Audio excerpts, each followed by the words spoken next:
Hi, I'm Peace Mitchell and this is AusMumpreneur TV, the show that combines motherhood and business to create a dream life you love. So today we're at the gorgeous Melbourne Intercontinental, and this series is all about sharing with you the secrets to success from some fabulous mumpreneurs that we really admire and look up to. Our focus for today is balance. This is a topic that continuously comes up for us and for many of the mums we speak to around the country. How do you get that balance between family and business? So we're speaking with the gorgeous Toni and Nikki Horovitz of Tonic, the dynamic duo behind Tonic, creating classic, elegant and modern fragrances and body products for the bath, body and home. The girls celebrated 20 years in business last year, an amazing achievement for two mums that have been able to work from home part-time while raising their families and creating an internationally recognised company. Nikki and Toni were also our 2012 AusMumpreneurs of the Year. Welcome, Nikki and Toni. Thank you. So, Toni, tell us all about your business and how it all started. Nikki and I started the business just over 20 years ago now, and we did initially work from home as Nikki had a 6-month-old daughter. We started off by selling or developing ranges of Christmas products for the department stores during their gift-giving period. And we originally just went straight to the majors, so in our first year we were selling to Myer and Portman's and Sportsgirl and Esprit, Damaru, Suzanne. A lot of those customers we still have today. And we went to them and offered a service of developing their Christmas gifts for them. And we didn't know at the time that Toni and Nikki, being Tonic, would end up with personal care and body care, but that's basically how it evolved. So, Nikki, you distribute to places all over the world now, Paris, Hong Kong. How did this come about? Really by going there, because we just found that by sitting at our desks and sending emails we didn't really get anywhere, so we actually took the plunge and went there and made appointments with people, and we found that once Toni and I were sitting in front of a buyer with our product that we were much more likely to sell the product, and from there the relationships have developed, and we've been supplying Lane Crawford in Hong Kong for about 15 years and the Four Seasons for about 4 or 5 years. We recently started selling to Space NK throughout the UK and also the States, and that basically has it sort of steamrolls. You know, someone will see the product in Lane Crawford, then they see it in the Four Seasons. You know, the buyer from the Four Seasons Hotel sees it, and then someone stays at the Four Seasons Hotel from Belgium, and then they see the product, and then they contact us. And it sort of rolled from there that when we went into Space NK, they actually were aware of our brand. So it does help a little bit. But it took time. It doesn't happen necessarily that you turn up in their offices and they buy from you. You need to know that what you're offering has a point of difference. So, Toni, as entrepreneurs, business owners and mums, how do you find the balance between the many roles that you play in your life? Well, I think the most important thing is that you've used the word balance. Most people ask that same question and use the word juggle. We've always strived for balance, and the difference for us is that we had our priorities set right from the beginning, that family came first. So we were never all about the business and everything else had to fit in around it. It was actually the family that came first. So that creates balance because you're doing what you love. Then the business was next in priority, and we decided initially just to work 2 days a week. So the 2 days a week we would have the kids looked after when they were very little, and the other days we could still do playgroup and Jimbaroo and whatever else went on when they were little. And then beyond that we were available to work at the tuck shop or whatever we chose to do, you know, be involved in the PA or whatever. And then beyond that too, we had time to exercise and do the things that we love as well, and have a balance to our life rather than having that 24/7 work mentality. And also I think with the technology of today, I mean, even when we're not in the office, we've got our mobile phones, we can get emails, we've got our laptops, never too far away. So the buyers don't actually know what days Toni and I work. We're available all the time for them. We just happen to be in the office 3 full days a week. So I think that has made it easier also. Yeah, an on-off button. Yeah. Now, girls, you've been in business for 20 years, which is an amazing achievement. But how do you stay motivated? Yeah, it's a good question. I think because what Nikki and I do is a natural extension of what we love doing, it's never felt like we're pushing it uphill. So we are creating beautiful product. We take mundane products and make them magnificent. That's one of our mantras. So we've got a heat pillow, for instance, that quite often you'll see daggy corduroy and it's really ugly. We make them in beautiful 100% cotton, sometimes organic fabrics that are just absolutely beautiful. So we get delight in the product that we create. So it doesn't seem like hard work when we're creating it. We get excited, and we've always taken a fashion approach to the design of our product. So, you know, if you're going to do that, you have to keep it evolving and have to keep it changing. So it keeps us motivated. Yeah, the other thing I was going to say is the way Toni and I have designed the business, and as Toni mentioned, we take a fashion approach, so we move quite quickly into different ranges and different fabrics. I think it keeps it exciting. We are always looking, you know, what's coming next, what designs, what colour palettes, and I think that keeps us motivated. Plus, also, we really enjoy it, and we actually have a lot of fun together. So I think that helps. We can't wait on a Monday morning to tell each other what we've done, you know, on the weekend, something funny that might have happened, and I think that keeps sort of the spark. There's a good sense of humour around our office. It's never a dull day that we're not making a joke. We keep it light.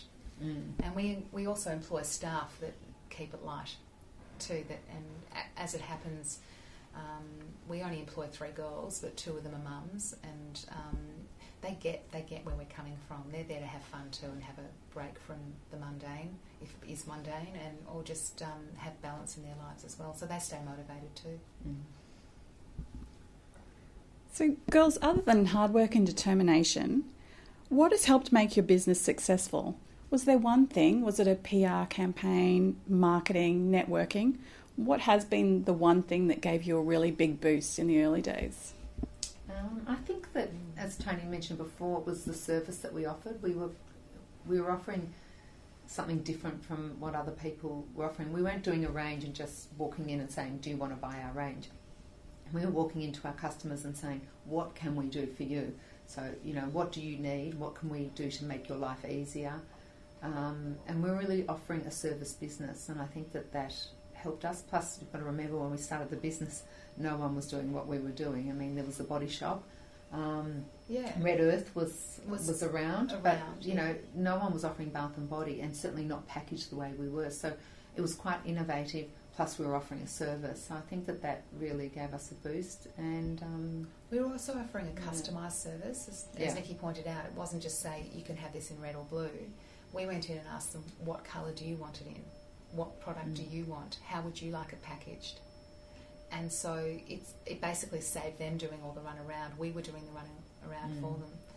And when I say the running around, we'd just go straight to the car and pick up the big yellow pages and the big brick phone and find the suppliers that were going to enable us to create the product for our customers.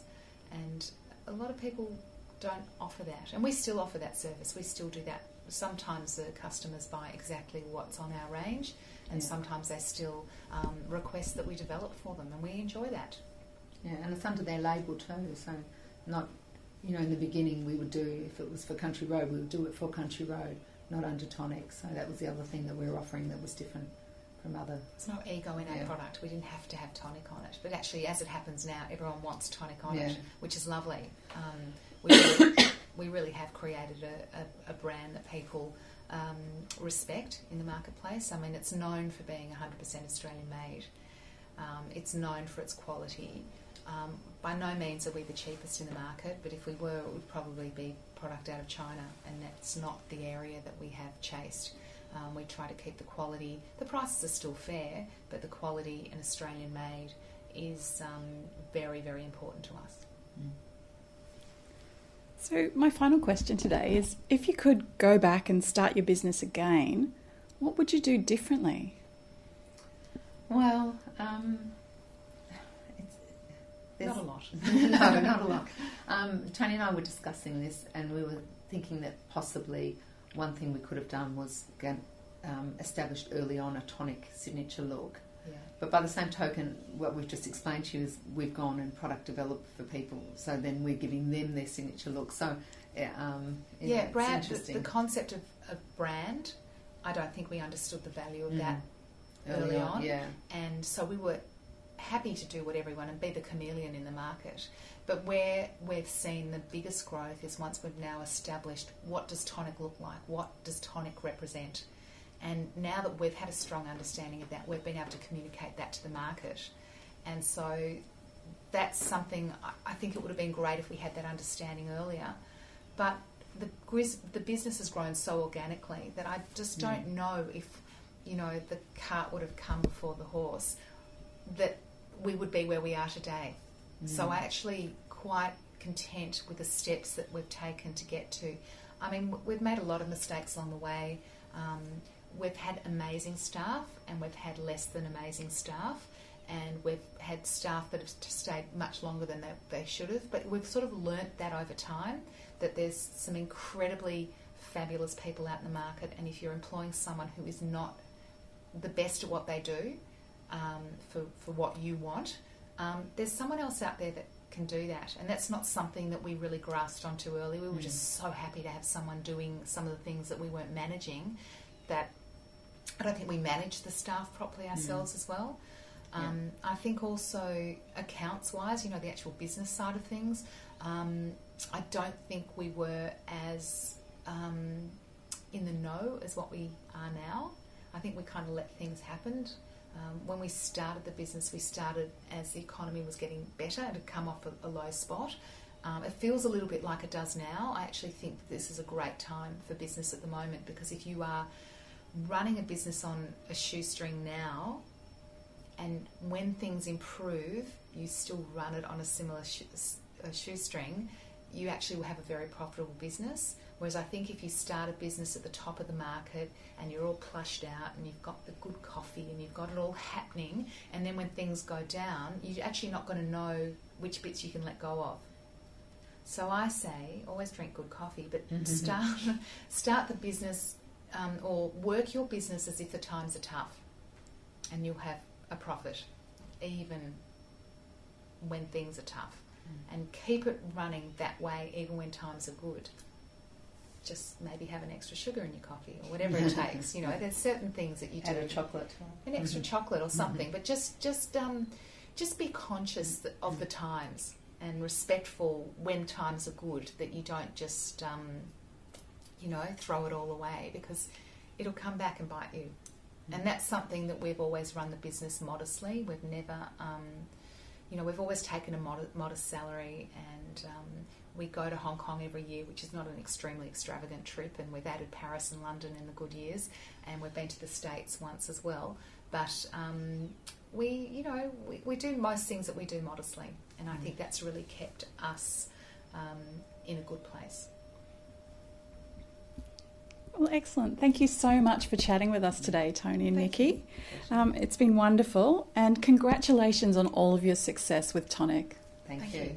Thanks. Congratulations to you for putting this together. I think it's a wonderful opportunity for mums to connect to one another, and you're providing a fantastic platform for that, and I really encourage you to keep it going. Thanks so much.